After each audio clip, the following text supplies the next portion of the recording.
సువార్త పరిచర్యలు దేవునిచే ప్రవక్తగా ఏర్పరచబడి క్రీస్తు ఆత్మచేత అభిషేకించబడి భూమి అంచుల వరకు దేవుని శక్తి చేత సువార్తను ప్రకటించుచున్న దైవజనులు మన సహోదరుడు బ్రదర్ బాలు గారు ఏప్రిల్ 6 నుండి హయత్ నగర్ లో తన పరిచర్యను ప్రారంభించబోచున్నారు. క్రీస్తులో స్వస్థత, విడుదల మరియు దైవ ఆశీర్వాదముల కొరకే తరలిరండి. నీకు సమస్యలు లేవు, అది అబద్ధము. నీలో ఉన్న క్రీస్తే నిజం. హల్లెలూయా.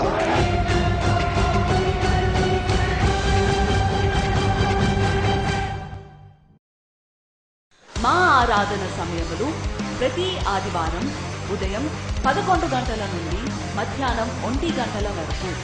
స్థలము Swami Shankar function hall, Hayath Nagar bus stop ప్రక్కన, కుంట్లూర్ రోడ్, హయత్ నగర్. రోగుల కొరకై ప్రత్యేక ప్రార్థన, స్వస్థతలు జరపబడును. హల్లెలూయా. ఏషియా గ్రంథము 53వ అధ్యాయం 1 నుంచి ఈరోజు మనం చదువుకుందాం. మేము తెలియజేసిన సమాచారం ఎవడు నమ్మను? యెహోవా బాహు ఎవరికి బయలుపరచబడెను? లేత మొక్కవలను, ఎండిన భూమిలో మొలిచిన మొక్కవలను అతడు ఆయన ఎదుట పెరిగెను. అతనికి స్వరూపమైనను సొగసైనను లేదు. మనం అతనిని చూచి అపేక్షించినట్లుగా అతని యందు స్వరూపమేమీ లేదు. అతడు తృణీకరింపబడిన వాడును, ఆయన మనుషుల వలన విసర్జింపబడిన వాడును, వ్యసనాక్రాంతులుగాను, వ్యాధులు అనుభవించిన వాడుగాను, మనుషులు చూడనొల్లని వాడుగాను ఉండెను. అతడు తృణీకరింపబడిన వాడు గనుక మనం అతనిని ఎన్నిక చేయకపోతిమి. నిశ్చయముగా అతడు మన రోగములను భరించెను, మన వ్యసనములను వహించెను. శ్రమనందిన వాడుగాను, దేవుని వలన బాధింపబడిన వాడుగాను మనం అతన్ని ఎంచితిమి. మన అతిక్రమ క్రియలను బట్టి అతడు గాయపరచబడెను, మన దోషములను బట్టి నలుగొట్టబడెను. మన సమాధానార్థమైన శిక్ష అతని మీద పడెను. అతడు పొందిన దెబ్బల చేత మనకు స్వస్థత కలుగుచున్నది. ఆయన పొందిన దెబ్బల చేత, ఎవరు? యేసుక్రీస్తు పొందిన దెబ్బల చేత మనకు స్వస్థత కలుగుచున్నది. అవునా? ఇప్పుడు చూసినట్లయితే వాక్యం ఏం చెప్తుందంటే, మన సమాధానార్థమైన శిక్ష ఆయన భరించెను, ఆయన పొందిన దెబ్బల ద్వారా మనకు స్వస్థత కలుగుచున్నది. హల్లెలూయా. అంటే ఒక మనిషికి అవునా వచ్చే రోగాలు, వ్యాధులు, అవునా ఒక మనిషికి వచ్చే బలహీనత సమస్తాన్ని యేసుక్రీస్తు శిలువ పైన తీసివేశాడంట. 4లో నిశ్చయంగా అతడు మన రోగంలో బలించాడు. నిశ్చయముగా, షూర్లీ. అవునా? అంటే ఇంకా ఎవరైనాను స్వస్థత అవుతుందా లేదా అనే సందేహపడని అవసరం లేదు. హల్లెలూయా. నిశ్చయంగా అతను మన రోగంలను భరించాడు. నిశ్చయంగా. ఆమేన్. అంటే ఈ వర్డ్ ఎంత షూరిటీ ఇస్తుందంటే, దేవుని వాక్యము ఎంత గ్యారంటీ ఇస్తుందంటే, ప్రపంచంలో ఎవరు ఇవ్వలేనంత గ్యారంటీ ఇస్తుంది. నిశ్చయంగా అతడు మన రోగంలను భరించాను. అవునా? అంటే సంఘంలో ఎవరైనాను వ్యాధి కలిగి ఉన్నారా? ఎవరైనాను అవునా లేమి కలిగి ఉన్నారా? మనం తెలుసుకోవాల్సిన విషయం ఏంటంటే, మన యేసయ్య అవునా మన రాజులకు రాజు, మన ప్రభువులకు ప్రభువు, మన ప్రధాన కాపరి అయిన యేసుక్రీస్తు మనకున్న సమస్త బలహీనతలను, సమస్త రోగములను, వ్యాధులను నిశ్చయంగా భరించాడు. హల్లెలూయా. నిశ్చయంగా. అవునా? There is no doubt at all. There is no doubt. నిశ్చయంగా, షూర్లీ. ఆమేన్. మరి ఆయన నిశ్చయంగా భరిస్తే జరిగేది ఏంటి అంటే, ఇక్కడ రాస్తున్నది 5వ అధ్యాయంలో, మన అతిక్రమ క్రియలను బట్టి అతడు గాయపరచబడను, మన దోషములను బట్టి నలగొట్టబడను, మన సమాధానమైన శిక్ష అతని మీద పడను. అతడు పొందిన దెబ్బల చేత మనకు స్వస్థత కలుగుచున్నది. హల్లెలూయా. యేసయ్య పొందిన దెబ్బల చేత మనకు స్వస్థత కలుగుచున్నది. By the stripes and wounds of Jesus we are healed. హల్లెలూయా. ఆయన పొందిన దెబ్బల చేత. అవును. అంటే సమస్త విధమైన రోగాలు, సమస్త విధమైన వ్యాధులు, సమస్త విధమైన చెడుతనము, సమస్త విధమైన పాపము, అవునా సమస్త విధమైన బలహీనత, ఇవన్నీ యేసయ్య తన దెబ్బలలో కొట్టివేశాడు. హల్లెలూయా. సమస్తాన్ని, ఏదైతే ఒక మనిషికి హాని కలిగిస్తుందో, ఏదైతే ఒక మనిషికి విరోధంగా ఉందో, అవునా ఏదైతే తన బిడ్డలకు విరోధంగా ఉందో, ఆ సమస్త విధమైన ఆ బలహీనతను, ఆ చెడుతనాన్ని సమస్తాన్ని యేసయ్య తన శిలువలో కొట్టివేశాడు. హల్లెలూయా. కాబట్టి వాక్యం ఏం చెప్తుంది? నిశ్చయంగా అతడు మన రోగములను భరించాను. నిశ్చయంగా, షూర్లీ. కాబట్టి ఆయన పొందిన దెబ్బల చేత మనకు స్వస్థత కలుగుచున్నది. అవునా? పాత నిబంధన గ్రంథంలో ప్రవక్తలు ప్రవచించారు. ఏమని ఇక్కడ చెప్తున్నారు? ఏషియా గ్రంథం 53లో, మేము తెలియజేసిన సమాచారం ఎవడు నమ్మను? యెహోవా బాహువు ఎవరికి బయలుపరచబడును? అవునా? యెహోవా బాహువు, యేసుక్రీస్తు చేసిన కార్యం ఎవరికి బయలుపరచబడుతుంది? అవునా? అందరూ అనుకుంటున్నారు ఆయన యేసయ్య వచ్చాడు, సిలువ వేయబడ్డాడు, అవునా, మరణించాడు, 3 రోజుల తర్వాత తిరిగి లేచాడు. అవునా, అది మాత్రమే కాదు, యేసయ్య నీ జీవితంలో ఉన్న సమస్తమైన బలహీనతలను, బాధలను, అవునా, నీకు ఏదైతే వ్యతిరేకంగా విరోధంగా ఉందో నీ జీవితంలో దాన్ని సిలువ పైన తీసేశాడు. హల్లెలూయా. అంటే అందుకే వాక్యం చెప్తుంది ఒక దగ్గర, మనకు విరోధంగా రూపింపబడిన ఏ ఆయుధము వర్ధిల్లదు. ఎందుకు వర్ధిల్లదు? మనకు ఏదైతే విరోధంగా ఉందో అది యేసుక్రీస్తు తన శిలువ పైన భరించి తీసివేశాడు కాబట్టి ఇక అది మనకు విరోధంగా వర్ధిల్లదు. హల్లెలూయా. రైట్. అందుకే ఇక్కడ 53లో చెప్తున్నారు అన్నట్టు, మేము తెలియజేసిన సమాచారము ఎవరు నమ్మను. అవునా, ఇప్పుడు అసలు స్వస్థతలు నమ్మట్లేదు. స్వస్థతలు, అవునా, యేసయ్య స్వస్థపరుస్తాడు, అవును స్వస్థపరుస్తాడు, కానీ ఏమనుకుంటున్నారంటే యేసయ్య స్వస్థపరుస్తాడు కానీ, అవునా, కొంతమందిని స్వస్థపరుస్తాడు. అవునా, యేసయ్య సమృద్ధిస్తాడు కానీ కొంతమందికే సమృద్ధిస్తాడు. అవునా, యేసయ్య అప్పులు కొట్టివేస్తాడు కానీ కొంతమంది అప్పులు కొట్టివేస్తాడు.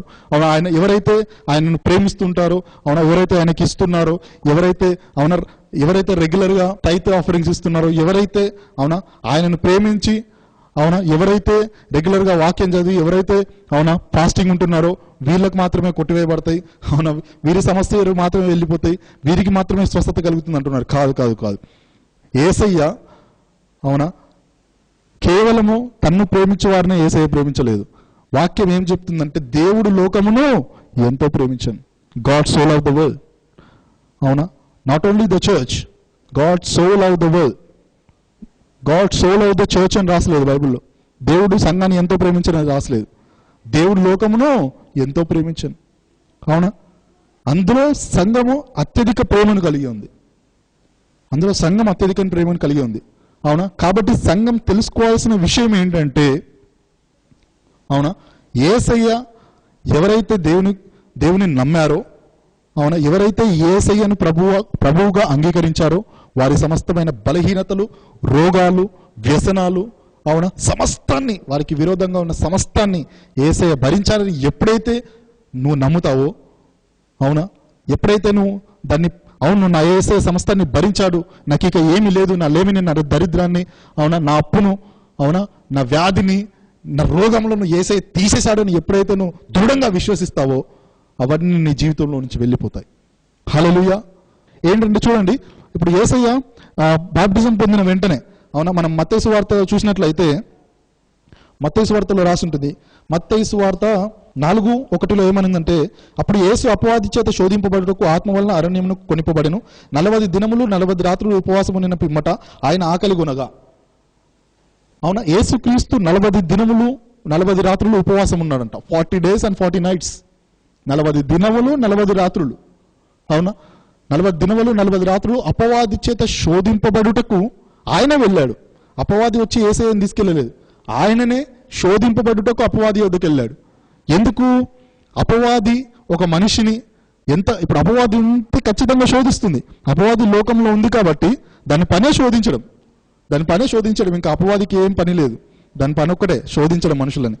అది శోధిస్తుంది కాబట్టి యేసయ్య ఏం చేశాడంటే, ఈ అపవాది మనిషిని ఎంతైతే శోధిస్తుందో, ఒక మనిషిని ఈ లోకంలో ఎంతైతే శోధిస్తుందో, ఆ మనిషికి ఆ శోధన తప్పించుకోవడానికి, ఆ మనిషి ఆ శోధనను తప్పించుకోవడానికి ఆ శోధనను తను భరించాడు. హల్లెలూయా. ఈ 40 days 40 nights, ఈ 40 రోజులు 40 దినాలు 40 రాత్రుల్లో ఏం జరిగిందంటే, యేసయ్య ఒక మనుషునికి వచ్చే శోధనను పరిపూర్ణంగా ఆయన భరించేస్తాడు. Completely he took it. అవునా, ఆయన తనపైకి తీసేసుకున్నాడు శోధన. అందుకే ఇక్కడ బైబిల్లో ఎక్కడ కూడా మనుషులు నలగొట్టబడను, అవునా, ప్రవక్తలు నలగొట్టబడను అని ఎక్కడ లేదు. ఆయన నలగొట్టబడను. ఎవరు? యేసుక్రీస్తు. మనుషుల విషయమై, అవునా, ప్రవక్తల విషయమై, సంఘం విషయమై, అవునా, సంఘము దేనికి లోబడకుండా, సంఘము ఎందులోనూ ఇరుక్కోకుండా, సంఘంకు, అవునా, ఏ వ్యాధి ఏలేమి సంఘానికి అంటుకోకుండా సమస్త విధములైన బలహీనతలు, సమస్త విధములైన రోగములను, అవునా, ఆయన భరించాడంట. హల్లెలూయా. అంటే ఎక్కడైనా సంఘంలో రోగాలు ఉండొచ్చా? ఉండకూడదు. ఏ సంఘంలోనైనా లేమి ఉండొచ్చా? ఉండకూడదు. ఏ సంఘంలోనైనా దరిద్రం ఉండొచ్చా? ఉండకూడదు. ఏది ఉండకూడదు. అవునా, సంఘంలో ఉండాల్సినవి ఏంటంటే సమృద్ధి, స్వస్థత, అవునా, అధికారము, అవునా, శక్తి, బలము, అన్నిటికంటే ముఖ్యంగా ధైర్యం. హల్లెలూయా. ఇది సంఘం కలిగి ఉండాలి, ధైర్యం. అవునా, ఇప్పుడు సంఘంలో ఎలా ఉన్నారంటే, సంఘంలోనే దేవుని కుమారుల్లోనే ఇప్పుడు రోగాలతో ఉన్నారు. వాళ్ళకి ఏం చేయాలో అర్థం కావట్లేదు. అవునా? అసలు దేవుడు ఉన్నాడా? దేవుడే ఉంటే నాకెందుకు ఈ సమస్య వస్తుంది? దేవుడే ఉంటే నాకెందుకు ఈ ప్రాబ్లం వస్తుంది? అవునా? దేవుడే ఉంటే నాకెందుకు అప్పులు ఉంటాయి? దేవుడే ఉంటే నాకెందుకు రోగం ఉంటుంది? అవునా? దేవుడు ఉన్నాడు. అవునా? నీ రోగాలు, నీ లేమి వ్యాధి వెళ్ళడానికి మార్గం కూడా ఉంది. అవునా? దేవుడే ఉంటే దేవుడు ఏంటని పక్కన పెట్టేసి అసలు ఈ మార్గం ఏంటా అని వెతకాలి. హల్లెలూయా. అందుకే బైబిల్ చెప్తుంది, వెతికిన ప్రతి వానికి దొరుకును. వెతుకుడి, మీకు దొరుకును. అవునా? ప్రతి సమస్యకు సమాధానము. అవునా? ప్రతి వ్యాధికి స్వస్థత. అవునా? ప్రతి లేమికి సమృద్ధి. ఇవన్నీ యేసయ్య ముందే, అవునా, జగత్తు పునాది వేయబడక ముందే శిలువ పైన మనకు సిద్ధపరిచి పెట్టాడు. హల్లెలూయా. అవునా? అంటే ఒక దేవుని నమ్ముకున్నవాడు, ఒక దేవుని కుమారుడు భూమి మీద ఎలా జీవించాలి అంటే వాడు దేవునిగానే జీవించాలి. he should believe like Jesus Christ on the earth, because we are in the image of God. Okay, all people are saying that we are in the image of God, we are in the image of God, but people doesn't know what is the image of God. People are in the lack, people are in the sickness, people are in the struggles. These are not the images of God. The image of God is Jesus Christ. If anyone in Christ, he is a new creation. ఎవరైనా నువ్వు క్రీస్తు యందున్న వాడు నూతన సృష్టి. అవునా? అందరూ అంటారు నేను దేవుని స్వరూపంలో ఉన్నాను. వ్యాధుల్లో ఉండడము, దరిద్రంలో ఉండడము, లేమిలో ఉండడం దేవుని స్వరూపం కాదు. అవునా? యేసు క్రీస్తు వలె ఉండడమే దేవుని యొక్క స్వరూపం. అవునా? ఆయనే నిజమైన దేవుని స్వరూపం. ఎవరైతే క్రీస్తు నందున్నాడో వాడు నూతన సృష్టి. అవును, వాడు యేసు క్రీస్తు నూతనంగా పుట్టాడు. రాకడలో యేసుక్రీస్తు వచ్చినప్పుడు యేసుక్రీస్తుని యేసుక్రీస్తు వలెనే చూస్తాడు. హల్లెలూయా. అంటే మనకు దేవుడు సిద్ధపరిచింది ఏంటంటే, సమృద్ధి కంటే గొప్పైన, అవునా, స్వస్థత కంటే గొప్పైన, జ్ఞానం కంటే గొప్పైన, శక్తి కంటే గొప్పైన యేసయ్య యొక్క పరిపూర్ణతను దేవుడు మనకు సిద్ధపరిచి పెట్టాడు. హల్లెలూయా. ఆ పరిపూర్ణత మనకు ఉచితంగా అనుగ్రహించడానికి ఆయనే తనకు తానుగా శిలువ పైన సమర్పించుకున్నాడు, తన ఆత్మను అప్పగించుకున్నాడు. ఎవరు యేసయ్యను చంపలేదు. No one can kill. ఎవరు ఆయన యుద్ధకు కూడా వెళ్ళలేరు. ఆయనే తనంతట తానే తన ఆత్మను తండ్రికి అప్పగించాడంట. ఎందుకు? మన గురించి. మనము లేమిలో వెళ్ళకూడదని, మనం దరిద్రంలోకి వెళ్ళకూడదని, మనము ఆఖరి శత్రువు అయిన మరణము కూడా మన మీదకి రాకూడదని ఆ మరణాన్ని కూడా యేసయ్యనే భరించాడు. He has taken everything. Sin, lack, everything. He has taken everything. ఆమేన్. అంటే ఈ రోజు నుంచి నీకు విరోధంగా రూపింపబడిన ఏ ఆయుధం వర్ధిల్లదు. హల్లెలూయా. ఏ ఆయుధం వర్ధిల్లదు. అవునా? రోగం ఉందా? నీకు రోగం ఉందనుకోండి, నీ శరీరంలో వ్యాధి రోగం ఉందనుకోండి, దాని గురించి బాధపడొద్దు మీరు. అవునా? అయ్యో నాకు రోగం ఉంది, అయ్యో నాకు వ్యాధి ఉంది. అవునా? ఇక్కడ చూడాలి, వాక్యం చూడాలి. వాక్యం ఏం రాసింది? యెషయా గ్రంథం 53లో ఏం చెప్పాడు దేవుడు? నిశ్చయంగా ఆయన నా రోగములను భరించెను. వెళ్ళాలి. ఎంబడే ఏదైనా సమస్య ఉందా ఎంబడే మనము తర్కించకుండా, ఎవరితో వాదించకుండా, అవునా నాకు అది ఉంది, ఇది ఉంది, అది ఉంది, దేవుడు ఏంటే ఇలా ఎందుకు చేస్తాడు, దేవుడు ముళ్ళు పెట్టాడేమో, దేవుడు నాకు రోగాలు పెట్టాడు, దేవుడు నాకు లేమి పెట్టాడు, ఇవన్నీ చెప్పకుండా ఏదైనా మనకు సమస్య ఉంటే మనం వెళ్ళాలి. మనం బైబిల్లోకి వెళ్ళి చూసుకోవాలంటే ఇక్కడ ఏముంది? మీకు వ్యాధి ఉందనుకోండి, ఇక్కడ చూడాలన్నట్టు. ఇక్కడ ఏం రాసింది? నిశ్చయంగా ఆయన మన రోగములను భరించను, మన వ్యసనములను వహించను. అవును, నా వ్యాధి, నా లేమి యేసయ్య భరించాలని చెప్తున్నాడు కదా, మళ్ళీ నా శరీరంలో ఎందుకుంది? Why it is in my body again? అవునా? He has taken everything in his own body. He has taken everything. అవునా? By his stripes we are healed. It is written in the Bible. Then why it is appearing again in my body? ఇక్కడ యేసుక్రీస్తు చెప్పాడు, ఆయనే నిశ్చయంగా మన రోగములను భరించి మన వ్యసనములను వహించాలని చెప్పినా కూడా మళ్ళీ నా శరీరంలో ఎందుకుంది వ్యాధి? అడగాలి, యేసయ్య ఎందుకుంది వ్యాధి? మళ్ళీ నీవు భరించావు సిలువలో. అవునా?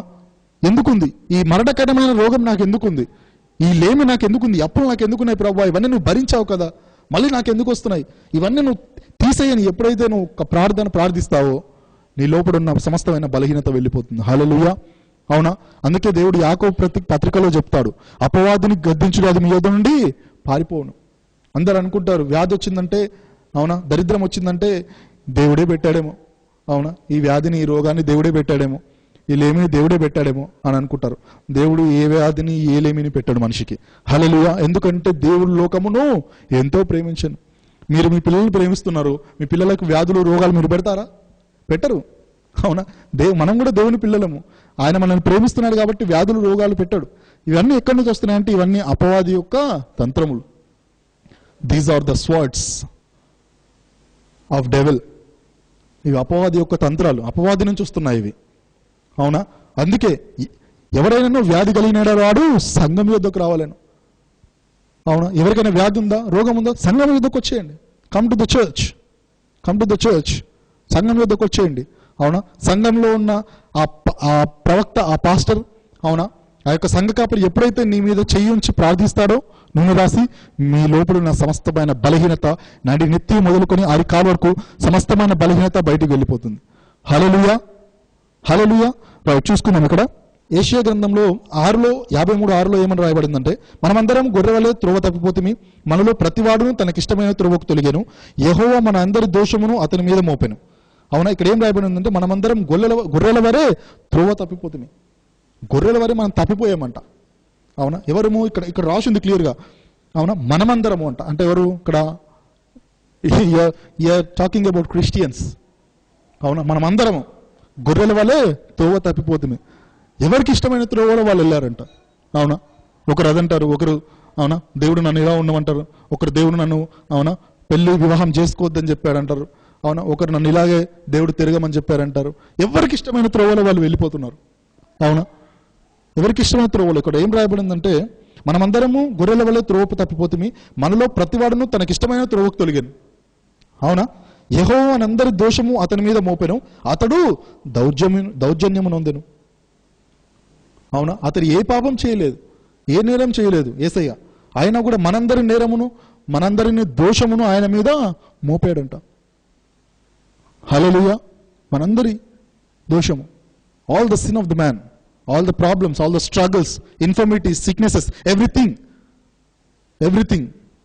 he put on Jesus Christ on the cross. అవునా? అందుకే అందరూ చూస్తారు, అయ్యో ప్రభువా సిలువ వేయబడ్డావా.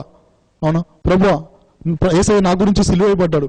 అవునా? యేసయ్య నా గురించి మళ్ళీ తిరిగి లేచాడు. అవునా? ఇదే కాదు. అవునా? ఈ సిలువ యేసయ్య పుట్టడము, సిలువ వేయబడ్డము, మళ్ళీ 3 రోజుల తర్వాత తిరిగి లేవడమే కాదు ఇక్కడ జరిగింది. అవునా? నీ సమస్త బలహీనతను, రోగములను, వ్యసనములను, వ్యాధులను యేసయ్య భరించాడు. హల్లెలూయా. నీ ప్రతి బలహీనతను యేసయ్య భరించాడు. నీ ప్రతి వ్యాధిని ఆయన దెబ్బలలో కొట్టివేశాడు. నీ ప్రతి లేమిని ఆయన దెబ్బలలో కొట్టివేశాడు. ఎవ్రీథింగ్. అవునా? మనము ధనవంతులం కావాలనని ఆయన దరిద్రుడయ్యాడంట. He become poor to make us rich. So now we are a rich person, we are king and priest. Bible ఏం చెప్తుందంటే, మనం రాజులైన యాజకులం అంట. అవునా?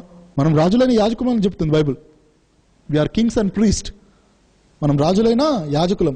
ఇది మనం రాజులైన యాజకులం. ఇది మన క్రియలను బట్టి కాదు, యేసయ్య శిలువ పైన చేసిన బలియాగమును బట్టి మనం రాజులైన యాజకులుగా మారాం. We are kings and priest. We become kings. అందరూ చెప్పండి, నేను రాజుని. హల్లెలూయా. I'm king. ఎప్పుడైతే నువ్వు నేను రాజుని అని నీ హృదయంలో అనుకుంటావో, అవునా, నీ చుట్టుపక్కల ఉన్న అన్ని మారిపోతూ ఉంటాయి. ప్రొద్దున లేవుగానే అనుకోవాలి, క్రీస్తులో నేను నూతన సృష్టి. I'm new creation in Christ. అవునా? ఐఎమ్ న్యూ క్రియేషన్ రాసుంటుంది 2 కొరింథీయులు 5:10. కాగా ఎవడైనా నువ్వు క్రీస్తు యందు ఉన్న యెడల వాడు నూతన సృష్టి, పాతవి గతించను, ఇదిగో కొత్తవాయను. హల్లెలూయా. ఎవరైనా నువ్వు క్రీస్తు యందు ఉన్న యెడల, ఇక్కడ ఎవరున్నారు క్రీస్తులో? అందరం క్రీస్తులో ఉన్నాం. ఎవరైనా నువ్వు క్రీస్తు యందు ఉన్న యెడల వాడు ఏంటంట? నూతన సృష్టి. He is the new creation. ఎవరైనా నువ్వు క్రీస్తు యందు ఉన్న నూతన సృష్టి. అవునా? దాని తర్వాత అసలు ఏంటిది? పాతవి గతించను, ఇదిగో కొత్తవాయను. Everything become new, brand new. అవునా? సమస్తం కొత్తవైపోయాయంట. సమస్తము. పాతవి గతించను. అవునా? నీ పాపపు జీవితం ఉందా? అది గతించిపోయింది. అవునా? నువ్వు మళ్ళీ స్పెషల్గా నీ సొంతగా నేను నీతిమంతుడుగా ఉండాలి, నేను నీతిమంతుడుగా మారాలి అనుకోని అవసరం లేదు. ఎప్పుడైతే నువ్వు యేసుక్రీస్తుని నమ్మావో, నీ పాపపు ఆ మనిషి, నీ లోపడున్న ఆ పాత పాపం చేసే మనిషి ఎప్పుడో వెళ్ళిపోయాడు. He has dead. చనిపోయాడు. ఇప్పుడు పాపపు మనిషి నీలో చనిపోయాడు. నువ్వు మళ్ళీ నీతిమంతుడుగా స్పెషల్గా మారని అవసరం లేదు. నువ్వు ఆల్రెడీ నీతిమంతుడు అయిపోయావు. ఎందుకు? ఎప్పుడైతే నీ లోపడున్న పాపపు మనిషి ఎప్పుడైతే చనిపోయాడో, నీవు నీతిమంతునిగా మారావు. You become new creature. నూతన సృష్టి. ఎవడైనా నువ్వు క్రీస్తు యందు ఉన్నవాడు నూతన సృష్టి. పాతవి గతించనంట. ఆమేన్. పాతవి గతించను, ఇదిగో సమస్తము కొత్తవాయను. హల్లెలూయా. సమస్తము కొత్తవాయను. ఇప్పుడు నువ్వు యేసుక్రీస్తులో ఉన్నావు కాబట్టి నువ్వు నూతన సృష్టి. అందుకే ప్రొద్దున లేవగానే అనుకోవాలన్నట్టు, నేను యేసుక్రీస్తులో నూతన సృష్టి. I'm a new creature in Jesus Christ. I'm a new creation. I'm a new creation in Jesus. అవునా? పాతవి గతించిన సమస్తము కొత్తవాయును. అవునా? ఏదైనా వ్యాధి లేమి నీకు కనబడుతుందా? యేసయ్య ఏమన్నాడు? అపవాదిని గద్దించుడి. అవునా? యేసు నామంలో ఈ వ్యాధి పోవును గాక అని చెప్పాలి. అంతే. యేసు నామంలో లేమి పోవును గాక. యేసు నామంలో నాకు విరోధంగా ఉన్న సమస్తము, అవునా, బయటికి వెళ్ళిపోని ఆజ్ఞాపిస్తున్నాను. స్పీక్.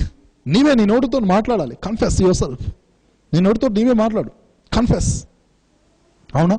ఎప్పుడు అయ్యా పాస్టర్ గారు నాకు ప్రార్థన చేయండి, అయ్యా నాకు ప్రార్థన చేయండి, అయ్యా నాకు ప్రార్థన, ఇవన్నీ పక్కన పెట్టండి. ఎందుకంటే నీవే నూతన సృష్టివి. ఎవడైనా నువ్వు క్రీస్తు యందు ఉన్నాయడలా. అవునా? యేసయ్య ఆ దైవజనుని ఎంత ప్రేమిస్తున్నాడో నిన్ను అంతే ప్రేమిస్తున్నాడు.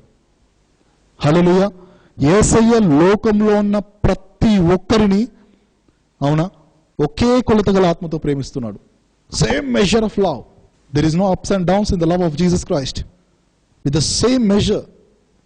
ఆయన నిన్నెంత ప్రేమిస్తున్నాడు, నన్నే అంత ప్రేమిస్తున్నాడు. అవునా? ప్రవక్తలను అంతే ప్రేమించాడు. సమస్తం ఎవరైనా, వాడు పాపైనా పరిశుద్ధుడైనా యేసయ్య వాళ్ళని ప్రేమిస్తున్నాడు. ఆ ప్రేమను తెలుసుకుంటే వాడు మారుతాడు.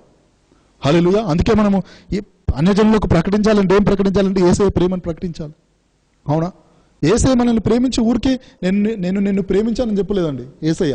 ఆయన ప్రేమించి, ఆయన మన బలహీనతలు వహించుకొని, మన రోగములను భరించి, అవునా, మనకు స్వస్థతనిచ్చాడు. That is the love. అది ప్రేమ. అవునా? ఊరికే నేను నిన్ను ప్రేమిస్తున్నానని చెప్పలేదు యేసయ్య. ఆయన మన ప్రతి బలహీనతను భరించాడు, మన ప్రతి లేమిని భరించాడు. హల్లెలూయా. ఇది మొదలుకొని ఎవరైతే ఇది చూస్తున్నారో, ఎవరైతే ఈ కార్యక్రమం చూస్తున్నారో, ఈ రోజు నుంచి మీలో ఏదైనా వ్యాధులు ఉన్నాయా, బాధలు ఉన్నాయా? ఇది ఇప్పటివరకు మీరు క్రీస్తుని తెలుసుకోలేదా? ఇప్పటివరకు మీరు ఏ సంఘానికి వెళ్ళలేదా? అవునా? ఏ సంఘానికి వెళ్ళలేదా? అయినా మిమ్మల్ని యేసయ్య ప్రేమిస్తున్నాడు. అవునా? ఏదైనా మీకు ఏ బలహీనత ఉన్నా, అవునా, ఎటువంటి వ్యాధి ఉన్నా, ఎటువంటి లేమున్నా, మీరు సంఘం యొద్దకు రండి. Come to the church. దేవుడు దాని సమస్తాన్ని తొలగిస్తాడు. అవునా? దేవుడు సమస్తాన్ని తొలగించబోతున్నాడు. మీరు క్రైస్తవులు కాదా? మీరు ఇంతవరకు బాప్టిజం తీసుకోలేదా? ఏ సంఘానికి వెళ్ళలేదా? అయినా కూడా దేవుడు మిమ్మల్ని ప్రేమిస్తున్నాడు. ఎందుకంటే దేవుడు వచ్చింది లోకాన్ని ప్రేమించడానికి. హల్లెలూయా. ఇప్పుడు ఎవరెవరైతే ఈ ప్రోగ్రాం చూస్తున్నారో వారిలో ఉన్న సమస్త విధమైన బలహీనత, సమస్త విధమైన రోగము, అవునా, సమస్త విధమైన లేమి యేసయ్య తీసివేస్తున్నాడు. ఆమేన్. ఈ ఉదయకాల సమయమున దేవుడు మిమ్మల్ని స్వస్థపరచబోతున్నాడు. అవునా? ఈ టెలివిజన్ చూస్తున్న వారందరికీ శుభవార్త ఏమంటే యేసయ్య ఈరోజు మీ గృహాన్ని దర్శించబోతున్నాడు. ఆమేన్. ఈరోజు యేసయ్య మిమ్మల్ని రక్షిస్తున్నాడు. అవునా? ఈరోజు యేసయ్య మీ అప్పులను కొట్టివేసి, మీ దరిద్రాన్ని తీసివేసి మిమ్మల్ని స్వస్థపరచబోతున్నాడు. అవునా? మనం ప్రార్థన చేసుకుందాం. ఇప్పుడు ఎక్కడెక్కడైతే ఎవరెవరికైతే వ్యాధులు ఉన్నాయో వారి కుడి హస్తం అక్కడ పెట్టుకున్నట్లయితే యేసయ్య యొక్క స్వస్థత మీరు రుచి చూస్తారు. హల్లెలూయా. ప్రతి ఒక్కరు కళ్ళు మూసుకోండి, మనం ప్రార్థించుకుందాం. Father, thank you. నా జడన యేసయ్య, ఇదిగో ప్రభువా, నీ యొక్క కుమారులను ప్రేమించావు. అవును తండ్రి, నీవు లోకం గురించి మరణించావు ప్రభువా. అవును తండ్రి, ఈ లోకాన్ని ప్రేమించి ఇదిగో ప్రభువా వారికి సమస్తాన్ని అనుగ్రహించుటకే ఇదిగో ప్రభువా నీ ప్రాణం పెట్టావు. అవును తండ్రి, ఈ టెలివిజన్ చూస్తున్న ప్రతి ఒక్కరికి ఇదిగో ప్రభా వారికి ఏ సమస్యలు ఉన్నా సమస్యలను తీర్చండి. ఏ వ్యాధి ఉన్నా ఇదిగో ప్రభా దాన్ని యేసు నామములో బయటికి రమ్మని ఆజ్ఞాపిస్తున్నాను తండ్రి. ప్రతి విధమైన వ్యాధిని, రోగమును బయటికి రమ్మని ఆజ్ఞాపిస్తున్నాను. ప్రతి విధమైన లేమిని బయటికి రమ్మని ఆజ్ఞాపిస్తున్నాను. ఇదిగో ప్రభా ఏదైతే ఇదిగో ప్రభా సమస్యలు వాళ్ళు కలిగి ఉన్నారో ఆ ప్రతి సమస్యను బయటికి రమ్మని ఆజ్ఞాపిస్తున్నాను తండ్రి. ఇక మీదట ఇదిగో ప్రభా ఏ సమస్య వారిని బాధించకుండా, ఏ లేమి వారిని బాధించకుండా ఇదిగో ప్రభా, అవును తండ్రి, నీవు సమస్యలను భరించావు కాబట్టి ఇదిగో ప్రభా వారి శరీరంలో ఇక మీదట ఏ ఒక్క సమస్య లేకుండా ప్రతి సమస్యను యేసు నామములో బయటికి రమ్మని ఆజ్ఞాపిస్తున్నాను. Everything come out in Jesus name. I command fever, I command AIDS, cancers and every disease and every infirmities come out in Jesus mighty name. I speak life into their bodies. I speak life. జీవాన్ని ప్రవచిస్తున్నాను, వారి శరీరంలోకి జీవాన్ని ప్రవచిస్తున్నాను తండ్రి. ఇదిగో ప్రభా వారికి ఏదైతే ఇదిగో ప్రభా, అవును తండ్రి, లేమి ఉందో, ఏదైతే ఇదిగో ప్రభా వ్యాధులు, ఏదైతే బలహీనతలు ఉన్నాయో ఆ సమస్త బలహీనతలు, ఆ లేమిని, ఆ వ్యాధిని ప్రభా బయటికి రమ్మని ఆజ్ఞాపిస్తున్నాను. నజరేయుడైన యేసు నామములో ప్రభా ఇక మీదట వారి శరీరంలో ఎటువంటి, అవును తండ్రి, ఎటువంటి లేమి లేకుండా, ఎటువంటి వ్యాధి లేకుండా ప్రభా సమస్తాన్ని బయటికి రమ్మని ఆజ్ఞాపిస్తూ పరిపూర్ణ స్వస్థతను వారికి దయచేసి ఇదిగో ప్రభా నీ యొక్క ప్రేమని ఇదిగో ప్రభా వారికి రుచి చూపించి మహిమ ఘనత నీకే చెల్లించుకోమని నజరేయుడైన యేసుక్రీస్తు నామములో ప్రార్థిస్తున్నాం తండ్రి. ఆమేన్.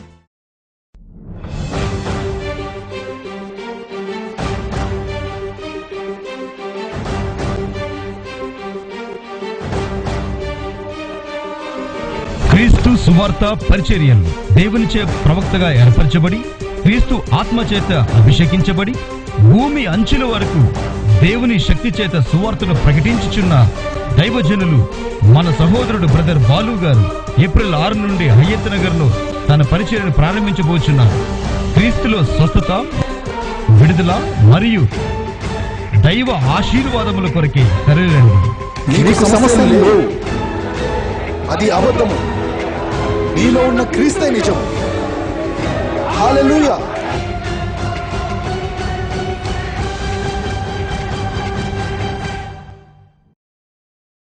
మా ఆరాధన సమయములు ప్రతి ఆదివారం ఉదయం 11 గంటల నుండి మధ్యాహ్నం 1 గంటల వరకు. స్థలము Swami Shankar function hall, Hayath Nagar bus stop ప్రక్కన, కుంట్లూర్ రోడ్, హయత్ నగర్. రోగుల కొరకై ప్రత్యేక ప్రార్థన, స్వస్థతలు జరపబడును. క్రీస్తు సువార్త టీవీ పరిచర్యలు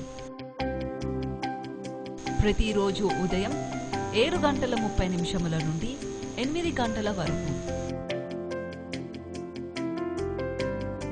తిరిగి రాత్రి 8:30 నుండి 9 గంటల వరకు మీ డి ఛానల్లో. మీ ప్రార్థన అవసరతల కొరకు మాకు కాల్ చేయవలసిన మా నంబర్ 9059908980.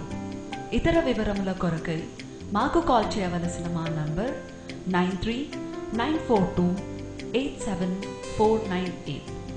మా address the Lord Jesus ministries, Padmavati enclave, Kuntloor road, Hayat Nagar.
క్రీస్తు సువార్త పరిచర్యలు దేవునిచే ప్రవక్తగా ఏర్పరచబడి క్రీస్తు ఆత్మచేత అభిషేకించబడి భూమి అంచుల వరకు దేవుని శక్తి చేత సువార్తను ప్రకటించుచున్న దైవజనులు మన సహోదరుడు బ్రదర్ బాలు గారు ఏప్రిల్ 6 నుండి హయత్ నగర్ లో తన పరిచర్యను ప్రారంభించబోచున్నారు.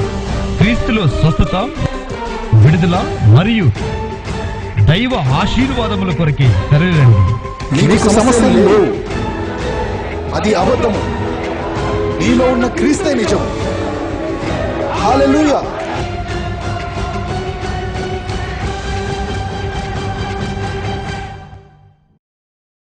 మా ఆరాధన సమయములు ప్రతి ఆదివారం ఉదయం 11 గంటల నుండి మధ్యాహ్నం 1 గంటల వరకు.